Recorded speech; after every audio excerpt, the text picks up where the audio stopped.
Hello बच्चों, आज मैं आपको कक्षा 8वीं जिसका विषय है गणित, इसकी वर्कशीट नंबर 22 समझाऊंगी, जिसकी डेट है मेरे पास 10 दिसंबर 2020। आज की वर्कशीट में हम वर्गमूल और उसके प्रतिरूप करेंगे। ठीक है, उसकी कुछ प्रॉपर्टीज के बारे में जानेंगे। देखो यहाँ पर ना आपको एक ये दे रखा है कि दो लड़कियां होती है, प्रिया और रिया। ठीक है, प्रिया क्या करती है, रिया को एक किस्सा सुनाती है। क्या सुना रही है वो, कि कल जब पापा प्रॉपर्टी खरीदने के लिए प्रॉपर्टी डीलर के पास गए तो उसे भी अपने साथ ले गए थे और डीलर ने पापा से पूछा कि आपको कितने क्षेत्रफल की जमीन चाहिए। ठीक है, तो प्रिया के पापा को, ठीक है, प्रॉपर्टी डीलर के पास वो गए थे, उनको एक प्रॉपर्टी खरीदनी थी। तो डीलर ने उनसे पूछा कि आपको जमीन कितनी चाहिए, उसका कितना क्षेत्रफल होना चाहिए। तो प्रिया के पापा ने कहा कि मुझे 45 फुट इंटू 45 फुट की चाहिए। ठीक है, तो इसका मतलब 2025 वर्ग फुट का वर्ग का फ्लैट चाहिए होगा उन्हें। ठीक है ना, प्लॉट उनको इतना चाहिए होगा। ठीक है, प्लॉट चाहिए इतना। अब डीलर ने कहा कि आपको, जो उसके पापा को बोला डीलर ने, कि जैसा आपको चाहिए बिल्कुल वैसा ही मिलेगा, बस होगा क्या, उसकी लंबाई जो है वो 1 फुट ज्यादा होगी और जो चौड़ाई है वो 1 फुट कम होगी, बस इतना फर्क होगा। अर्थात हो ही गया 45 फुट इंटू 45 फुट।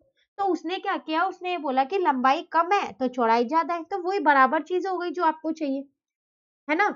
तभी प्रिया के दिमाग में क्या आया, तभी मेरे दिमाग में कुछ सूझा और मैंने पापा को कहा, नहीं पापा, वह हमें 1 वर्ग फुट जमीन कम दे रहा है।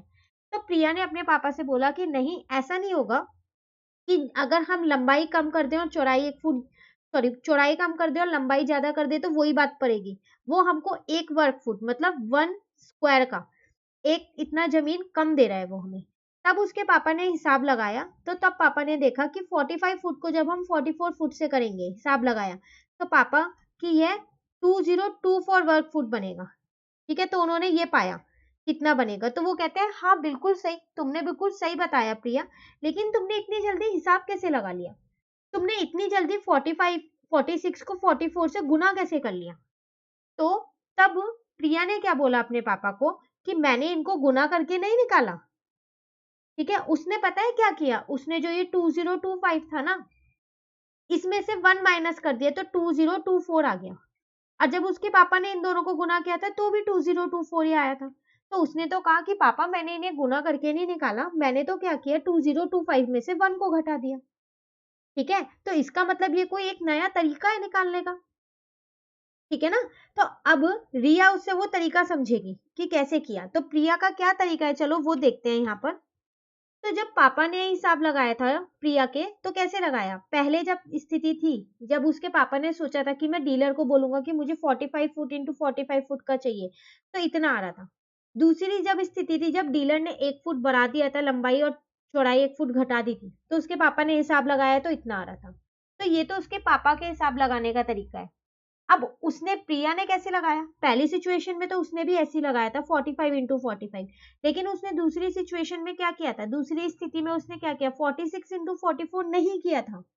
उसने क्या किया, जो इनके बीच का नंबर है 44 और 46 के बीच का नंबर वो 45 है, उसका वर्ग किया और उसमें से 1 माइनस कर दिया।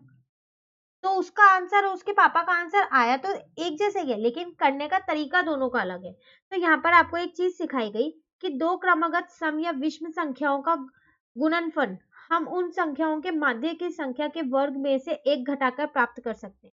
इसका मतलब अगर आपके पास दो क्रमागत सम संख्याएं दे रखी है या फिर विषम संख्याएं दे रखी है, जैसे कि अगर मैं बोलूं 22 और इंटू 24, तो ये दो क्रमागत सम संख्याएं हैं, एक के बाद एक संख्या जो होती है। सम संख्या 22 के बाद 24 ही आएगी, क्योंकि 23 तो विषम होती है, सम नहीं होती, है ना। तो आप इसका गुना कैसे करोगे, तो इसके बीच की जो संख्या है ना, उसका वर्ग निकाल लो और उसमें से 1 को माइनस कर दो। तो जो आपका यहाँ आंसर आएगा ना, वही यहाँ आंसर आएगा, दोनों बराबर आएंगे। ये है प्रिया का तरीका। ठीक है, चलिए अब इसी पे बेस्ड हमारे को कुछ क्वेश्चंस दे रखे हैं, वो हम यहाँ पर देखते हैं। देखो यहाँ पर आपसे कह रहे हैं, फर्स्ट में आपको इसको गुना करना है, यही है ना। तो आप इसका उत्तर कैसे लिखोगे, तो इनके बीच की संख्या कौन सी है, 2000, तो उसका वर्ग कर दो और -1 कर दो। तो जब आप 2000 का स्क्वायर करोगे तो 4, 2 2 जा 4 और 3 जीरो है, तो वो 6 जीरो बन जाएंगी, है ना, -1, तो बस 3 और 6 टाइम्स यहाँ पर हमने 9 लिख दिया। ठीक है, तो ये हमारा आंसर आ गया। तो आपको इतनी बड़ी संख्याओं को गुना करने की कोई जरूरत नहीं है, अब एक छोटा तरीका हमको मिल गया करने का। ठीक है, चलिए दूसरा देखते हैं। यहाँ पर सम संख्याएं दे रखी हैं एक के बाद एक वाली, तो इनके बीच की संख्या मेरे पास है 25। तो 25 का वर्क करेंगे और 1 माइनस कर देंगे, तो 6 to 5 माइनस 1, तो कितना आ जाएगा 6 to 4। ठीक है ना। थर्ड वाला देखते हैं, चलो 96 इंटू 98, ये भी सम संख्या है, तो इनके बीच की संख्या कौन सी दे रखी है मुझे, 97 है इनके बीच की संख्या, उसका वर्क करेंगे और -1 कर देंगे। ठीक है, तो 97 इंटू 97 9401 -1, तो 9408 आपका आंसर आ गया। ठीक है, अब फोर्थ वाला देखते हैं। अब देखो यहाँ पर आपको क्या दे रखा है, ये अपॉन में दे रखा है, अंश और हर दोनों दे रखे हैं।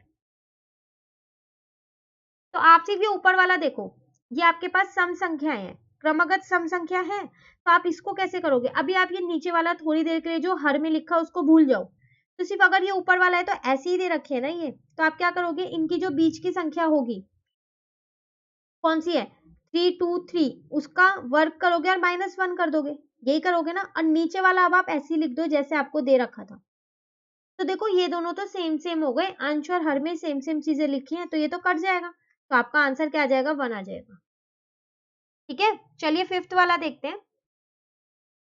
अब फिफ्थ वाले में आपको यहाँ 605 का वर्ग -1 अपॉन में 606 दे रखा है, तो अब आप कैसे करोगे, अब आपको ये दे रखा है पहले से, तो अब आप वो संख्याएं लिख लो, विषम संख्या, क्रमगत विषम संख्या कौन सी होगी इसकी, तो 605 से एक पहले वाली, सॉरी विषम नहीं सम संख्याएं आएगा, तो 605 से एक पहले वाली और एक 605 के बाद वाली, इनके बीच का ही तो नंबर है 605, है ना, और ये मैंने ऐसे ही रहने दिया, तो इसको इससे काट दिया तो मेरा 604 आंसर आ गया। ठीक है, सिक्स्थ वाला देखते हैं, ये तो आसान है, 71 इंटू 73 है, तो इनके बीच की संख्या कौन सी है 72, तो 72 का वर्ग -1, तो 72 इंटू 72 होता है 5184 -1, तो 5183 आपका आंसर आ गया। ठीक है ना, तो देखिए जो प्रिया ने तरीका बताया वो कितना आसान तरीका था, और कितनी जल्दी हमारे जो ये 6 क्वेश्चन है उस तरीके से हो भी गए। ठीक है, तो अब ये वर्कशीट यहीं पर खत्म हो गई है, वर्कशीट नंबर 23 जो है वो हम अपनी नेक्स्ट वीडियो में करेंगे। तो अगर आपको ये वीडियो अच्छी लगी तो आप इसे लाइक जरूर कीजिएगा और मेरे चैनल को सब्सक्राइब कीजिएगा। Thank you.